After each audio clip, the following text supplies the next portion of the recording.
Të nderuar shikues dhe dëgjues të mediave të UBT-s, po e nisim një epizod tjetër të podcastit tonë dhe kam nderin dhe kënaqësinë të intervistoj një profesor të UBT-s, teknolog i inorganik, si dhe ekspert i kësaj çështje, me cilin do të flasim gjithsesi për teknologjinë inorganike, do të flasim për ndotjen e ujrave sipërfaqësore në Kosovë, do të flasim për ndotjen e ajrit dhe shumë tematika tjera të cilat janë të rëndësishme për komunitetin dhe shoqërinë tonë. Kam të ftuar profesorin Ibush Luzha. Përshëndetje profesor dhe mirë se erdhët. Përshëndetje, mirë se vjen.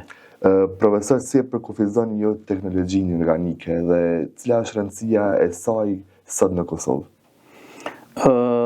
Teknologjia organike është një fushë karakteristike që në Republikën e Kosovës ka qenë shumë e zhvilluar, sidomos në periudhën e paraluftës, por edhe pas luftës kjo teknologji është e zhvilluar dhe ka rëndësi të madhe pasi që Kosova është e njohur si në rajon, po edhe në botë me rezerva të mëdha mineralogjike. Çfarë ju ka shtyrë të përkushtoheni në fushën e teknologjisë inorganike dhe përkatësisht në cilësinë e mjedisit, kërkimeve për ndotjen e ujrave dhe të ajrit?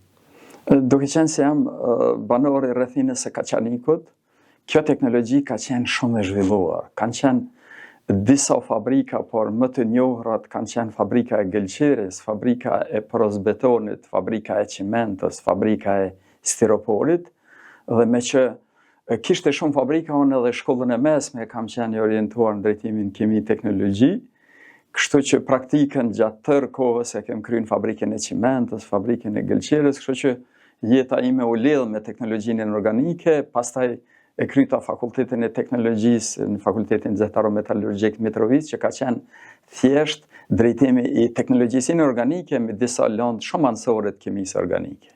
Duke krahasuar disa punime tuaja për cilësinë e ujrave industriale në Kosovë, ne kemi vënë re që mund të ketë edhe këto ngjecje ose mund të ketë ndotje të ujrave të ajrit. A mund të na flasësh pak më tepër se si ndodh ky proces në Kosovë dhe çka ndikon në cilësinë e ujrave industriale?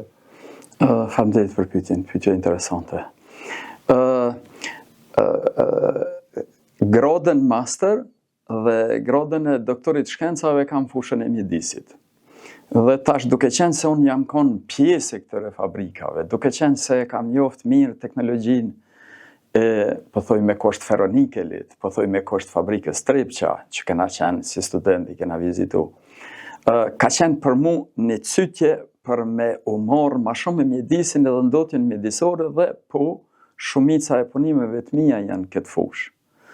Dhe gjatë punimeve të ndryshme, gjatë karrierës time, të fillu dikon prej vitit 2010, kam punimet publikuara në fushën e mjedisit, po që është problematike madhe në Republikën e Kosovës, po që kemi ndotje të ujrav, po që kemi ndotje të ajrit dhe po që nëse bëjmë analiza dhe i shohim ato rezultatet që i kam punimet e mia, po dhe sot dhe kësaj dite, në shumë periudha kohore, në shumë pjesë të Republikës e Kosovës, ka te i kalime ligjore, ndotjes mjedisore, si në ajër, si në dhe, si në ujra sipërfaqësore, ashtu edhe ujra nëntoksore. Në bazë të kërkimeve që i keni bërë, çka ndikon konkretisht të kjo pjesë? A mundeni konkretisht me na thonë disa gjëra që mundën me ndiku në cilësinë e ujrave? Është çështja bazike trajtimi i ujrave, trajtimi i gazrave e tjera. Në Republikën e Kosovës ndotjen më të madhe të ajrit na e dimë, kena kekun. Dhe tash kur e dim ndotjen që ndodh prej kekut dhe kur e dim atë sistemin e depluhrimit që është vendosur në kek dhe kur e dim që ai sistemi i filtrave që na ka dhënë si donacion prej Bashkimit Evropian ka qenë i tejkaluar. Dhe tash deshtëm me legjislacionin në Republikën e Kosovës ne i tejkalojmë ndotjen e ajrit në kuptimin e grimcave. Në njëjtën mënyrë edhe gjitha kompani tjera. Unë i përmend gjithmonë këto më të mëdha, është Sharcemi që prodhon, Feronikelit tash që për momentin nuk prodhon, po këto kanë qenë ndotësit në atë kuptimin më të mëdha të ajrit, ujit, dhejut në Republikën e Kosovës, por edhe të gjitha fabrikat tjera që ekzistojnë normalisht që nuk i trajtojnë këto në atë nivelin që kërkohet me legjislacion. Gjithashtu unë kam një kritik në opinion gjithmonë zgjidhet kryetari i komunës së Prishtinës, edhe kur nuk diskuton për ujërat e zeza që hudhen direkt në lumej, zero trajtim, të patrajtuara. Është e njëjta gjë që Kaçaniku huan me vite tona prej ujërave të zeza të Ferizajt. Dhe e gjithë sasia e ujërave të zeza prej komunës Ferizajt hedhen lumin në rodime zero të trajtuara dhe kalojnë përmes Kaçanikut. Domethënë kjo është për momentin shumë shqetësuese, sidomos në sezonën e verës, unë disa prej lumejve të vegjël në Republikën e Kosovës nuk e quaj lumej, unë e quaj kanale të ujrave të zeza, pasi gjithë ujrat e zeza hodhen të patrajtuara. A ndodh, profesor, që mund të ketë edhe faj individual, edhe vetë njeriu të shkaktoj diçka që ndoshta hipotetikisht mund të ketë nën vetdije, por mund ta shkaktojë një ndotje të ajrit ose të mjedisit. A ndodh kjo edhe për shkak fajit vetë individual të njerëzve? Pa diskutim, tash duke qenë edhe ligjërues, na gjithmonë sipas asaj që ju e keni si informacion, unë jam lid auditor në 9.000 nesh, në 14.000 nesh, 45.000 nesh, dhe e para gjë që thojmë kënaqësia e klientit. Dhe tash kur tham kënaqësia e klientit, tham konsumatorit. Dhe kur tham konsumatorit, të gjithë jam konsumator. Pra pyetja juaj është shumë e vënë në kuptimin që të gjithë ne jemi përgjegjës.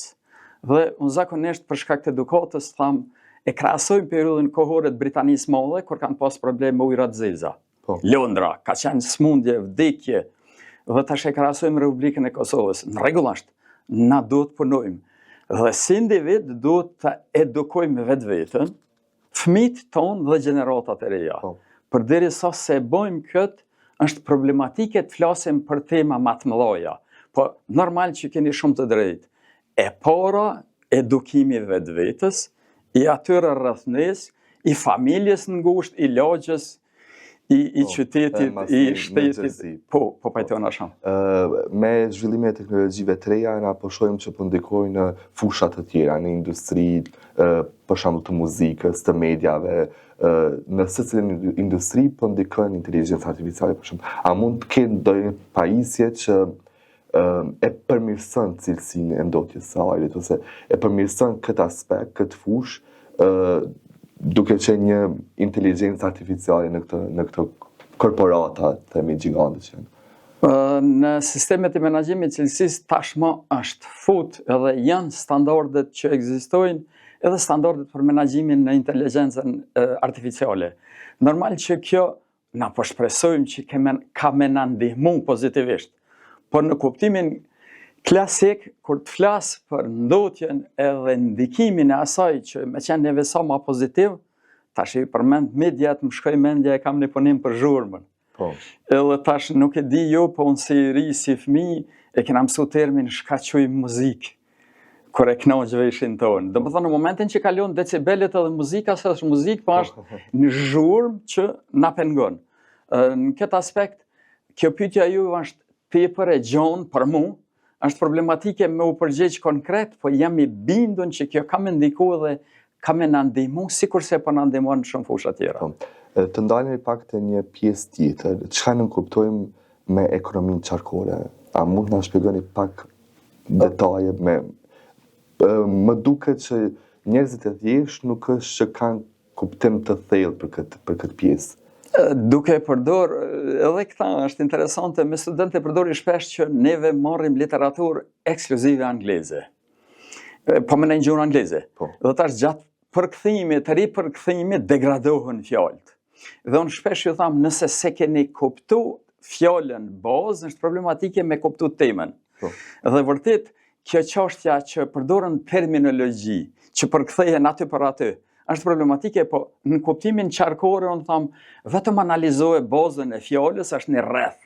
Në sistemet menaxhimit thejmë cikli Demingut. Rreth që s'ndalet kur, zhvillimi i vazhdueshëm, dhe në këtë aspekt, unë personalisht jam marrë me teknologjitë plastikës. Kam pas një fabrikë time në plastikës. Dhe tash kjo çështja e ekonomisë qarkore, që do ta quajë në çdo aspekt, në gjitha aspektet, inorganik, organik, jetë e përditshme, ruajtja e resurseve minerale dhe çdo gjë, po çështja e plastikës ka ndiku te unë shumë me që unë fillova me prodhu dhe imagjinoni tash prap po hyn te kryetarët e komunave te politika. Zgjidhen njerëz vende kyçe. Dhe edhe sot e kësaj dite flasim për ekonominë qarkore, flasim për ndotjen me miliona tona në qona janë plastik. Dhe flasim për ndotje dhe çdo gjë dhe nuk arritëm me ndo kantanjerët në kuptimin e ndarjes së mbetjeve. Nëse vetëm këtë e bëjmë, ekzistojnë kompani, ekzistojnë fabrika në Republikën e Kosovës që blejnë lëndë të parë, do të thonë është fjala për materiale hedhëse të plastikës. Prej jashtë, këto nuk i blejnë, se këto s'ka mundësi me ndo, s'është ndo. Dhe një kryetari komunës që shekena Prishtinën, një qytet, kryeqytet, nuk mujmë me ndo. Vetëm këtë aspekt, nëse mujmë me e bon, me i pas ndomja e qelqit vetë, ndomja e plastikës, ndomja e letrës, është përfitim kolosal. Më falë. Dhe tash në kuptimin në këtë aspekt si ekonomi qarkore, jo në plastik, po në gjitha aspektet edhe në kursimin e lëndëve të para. Sepse në momentin që ne fillojmë me shfrytëzu lëndë sekondare, ne i kursejmë lëndët e para dhe na e qojmë zakonisht e më zhvillim i qëndrueshëm i ekonomisë, që i ndihmon ekonomia qarkore.